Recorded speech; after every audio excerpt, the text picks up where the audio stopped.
বিশ্বাসীরা যারা তাদের সালাতে বিনয়াবনত থাকে, বিনম্র থাকে, সালাত যখন আদায় করে তারা খুশু খুদুর সাথে সালাত আদায় করে। এটা হচ্ছে প্রথম বৈশিষ্ট্য, বিনয়ের সাথে। খুশু খুদু মানে হচ্ছে অন্তরের একাগ্রতা এবং অঙ্গ প্রত্যঙ্গের একাগ্রতা। খুব সহজে আপনার অন্তরটাও থাকবে, এখানে আল্লাহর ভয় থাকবে, একাগ্র চিত্তে আপনি আল্লাহকে স্মরণ করবেন, আবার অঙ্গ প্রত্যঙ্গগুলো ঠিক থাকবে, এগুলো নড়াচড়া করবে না। আমরা অনেকে সালাতে দাঁড়ালে খুব বেশি নড়াচড়া করি, সালাতে কিন্তু খুব বেশি মুভমেন্ট করা যায় না, এটা নিষেধ। খুব জরুরি প্রয়োজন ছাড়া মুভমেন্ট করা নিষেধ। আল্লাহ বলেন আল্লাযীনা হুম ফি সালাতিহিম খাশিউন।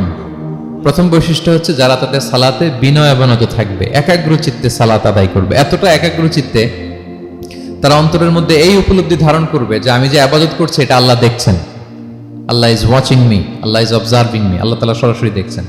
এবং রাসূল সাল্লাল্লাহু আলাইহি ওয়াসাল্লাম এটাই বলেছেন যে আনতা আবুদাল্লাহা কাআন্নাকা তারাহু ফাইন লাম তাকুন তারাহু ফাইন্নাহু ইয়ারাক। এমন ভাবে ইবাদত করো, মনে করো যে তুমি আল্লাহকে দেখছো। আর এটা যদি ভাবতে, এই উপলব্ধি আনতে যদি কষ্ট হয়, তাহলে অন্তত এতটুকু তো ভাবো যে আল্লাহ তোমায় দেখছেন, আল্লাহ আমাকে দেখছেন। এই ভাবনাটা অন্তরে আনা যায় না?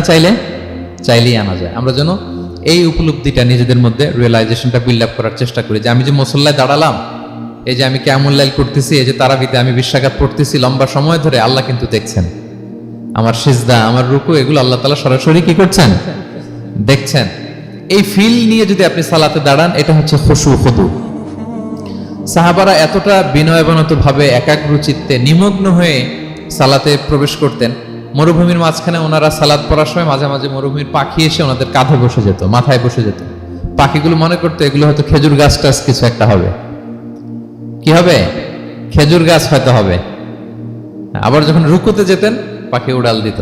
তার মানে কি, খুব বিনয়াবনত ভাবে, বিনম্র চিত্তে ওনারা সালাত অফার করতেন।